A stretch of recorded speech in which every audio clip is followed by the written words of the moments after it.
Hello, my name is Carl Surrey, and this is a video for the fans of Serif Software Facebook group.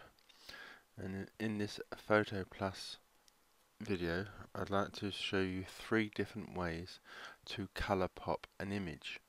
Now, color popping is basically what you see here, which is most of the image is black and white, and you've brought out a particular object, in this case the letterbox, and just left that in colour. Now, if I go back to the original image here, which is obviously a colour version of the image, so what we need to do is to get rid of all the colour around the outside. And there's the first way I'm going to show you. This I've already preset up a little bit here, so I'm not going to go into too much detail because this was sort of covered in a previous video where I showed you how to change the colour of the letterbox. So the image was all coloured, but I changed the letterbox to blue. But it's basically the same principle in that you use the polygon selection tool and then you click on the edge of this subject and then just work your way around. I'm not going to do this that well. In fact, I'm not even going to do the whole thing. So basically what you do, you would have gone all the way around the subject you want to colour pop, and then once you've selected the whole thing, you would press Ctrl and J to bring that selection into a new layer. And as you can see down here in the layers display area, that is what I've already done. If I turn off the background, there you see the letterbox which I'd already selected and put into a new layer. So what you now need to do is to make the background layer black and white. So if you come down again in layers display area, click on the background layer, and then you come up to the adjustment layer filter black and white film and click on that. That will instantly turn the layer below it black and white, but not affect the layer above it. So there you can see instantly you have your color popped image. This method is probably the best way to do it, I would imagine, because you get a more precise cutout, but it is time consuming, especially here. I mean, this is fairly easy because the letterbox is all fairly much straight lines, but if you had something that wasn't, that could take you forever. Okay, returning back to the original setup picture, I have hidden the top layer as I don't need the cutout section because we will be doing a different type of color pop procedure. Now there's going to be 2 different ones. They're both sort of variations on the same theme, and the first thing you can do is we need an adjustment layer. Now you can pick one of 2 here, so what I will do, I will open up both and then I will demonstrate both to you.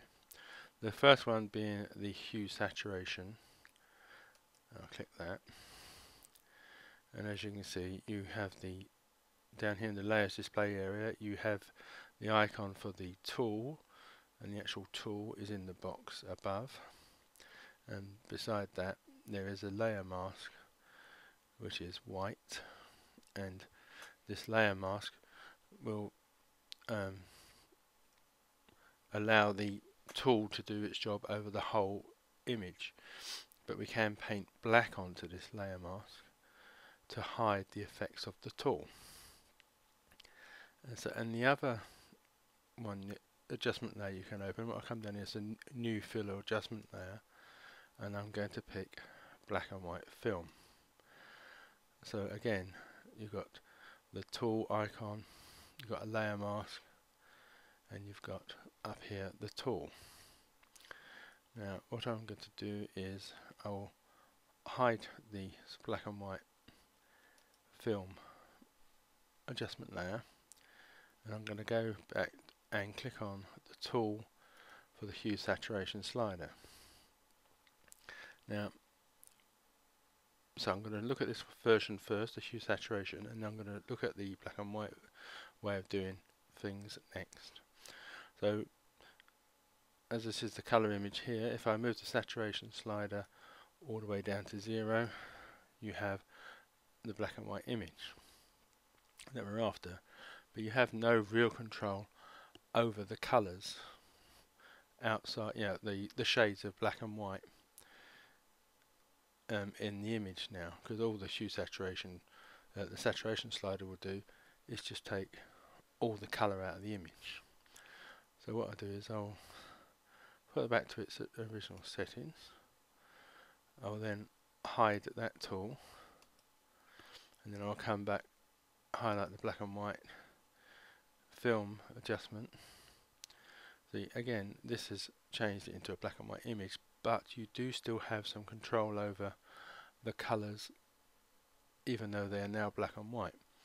And this is the same of the very first version I showed you, because you could have used this to adjust the outside areas, how dark or how light they are. For example, the green trees up here, if I move the green slider to the right, it will make those areas much brighter and not so much in the shade.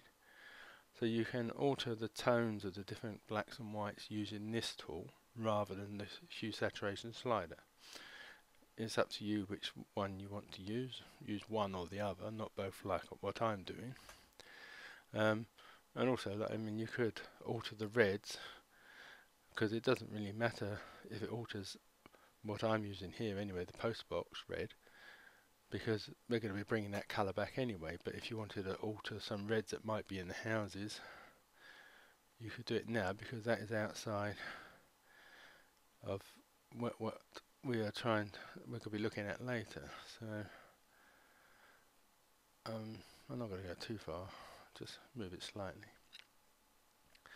But so what I'll do is we'll be using from now on this black and white adjustment layer, but you could, like I said, you could just as easily be doing this next bit on the hue saturation slider, because what we're going to do is we're going to paint black into the tool's layer mask. Now at the moment it's very difficult to see, but there's a white box going around the tool here. That means it is the tool that is being highlighted. We need to highlight the layer mask. So if you click on the icon for the layer mask, the white box will then move over around the layer mask. That now means we are working on the layer mask and not using the tool. So you come over to the left here, and you can either press B, or you can come over to the paintbrush tool. So then you have the brush tool options along the top here. You want it on normal blend mode, and the brush size will obviously depend on what it is you're trying to bring back. I've got it set on just over 100 at the moment, which is adequate for the letterbox I'm doing. Again, you've got the choices of hard or soft brushes. This also depends on what it is you are trying to use the brush for. So next, we need a foreground colour of black. Currently mine is set on white. If I just click this arrow up here, it will switch those colours, so the foreground colour is now black. So if I now paint on to the area that I want to bring back, like so, because we're painting black onto the layer mask, as you can see down here in the layer display area, it will hide the effects of the tool, in this case the black and white film tool, so that it will no longer display it as a black and white image, and will bring back the colour from the original background layer. So obviously if you were doing this yourself, for your own pictures, you would take your time and do it properly, and you can zoom in, lower the size of your brush, to do the really fine fiddly areas, but as this is only for demonstration purposes, I'm not going to go too mad or be too precise. Just raise this size of the brush a bit so I can do this a bit quicker. But like I said, you would take your time if you were doing this properly. Now I'll just zoom out slightly and show you that if you do go over the area that more than you want, so I brought back some of the green from the trees here, you could just change your foreground colour to white, paint white back onto the layer mask, and it will delete the colours from the areas that you didn't want to bring back. So I'm not going to do all of it, because it was you can see the direction this is going in. You can just take your time and bring back all the colours as you need them. So what I will do is move on to the next way of doing this image. So I will hide that layer so it brings us back to the original, and I'll bring back the hue saturation slider. Now this last version, you can only really do this with the hue saturation slider, and I'll put this back to its original settings. So this would be as if you just opened it. Now this time what we are going to do is I'll click on the tool to bring back the hue saturation slider. That's it. Rather than just desaturate the whole picture, I'm going to desaturate certain colours. Now for my picture, obviously I'm not going to alter the red just yet, because I need to keep that. What I'm going to do is I'm going to click on the yellow channel, and I'm going to lower and desaturate to 0. I'm minus 100 all the way to the left, all the yellow from the picture. Then click on the green channel, do the same with the green, take out all the green, and then the blue, take out all the blue, and then cyan, and then the blue, take out all the blue, and as you can see, we're slowly removing all the colours other than the red. There is still some red. There's some red in the houses here, and there's even some sort of red leaves down here on the floor. So we'll have to come back to those in a minute. Now, depending on what colour you're trying to bring out, you might be, say for example, doing a yellow taxi, so you would leave the yellow and take out the other colours. I will have a look at the cyan, magenta channel. I will lower that down and see whether it affects the letterbox. No, it doesn't, so I will lower that down. So as you can see, this has almost been colour popped already, apart from those few sections of red that I mentioned earlier. Now this is where we need to make yet another hue saturation layer. So I'll come down to this icon here, click on that, select hue saturation lightness. Now this time the only one I'm going to take down is the red channel. I'll click on that, desaturate that, and as you can see, now the whole picture is black and white. But then we go back to a similar way of doing things like I did in the second version of doing this colour pop process, which is use the paintbrush. So I need the paintbrush set on black, so I'll switch those colours back to black and make sure that the layer mask for this second hue saturation slider is selected, and I'm going to paint again on this letterbox. Now because this layer is only affecting the red and the layers below is already black and white, you don't necessarily have to be as precise with your painting. You can go over.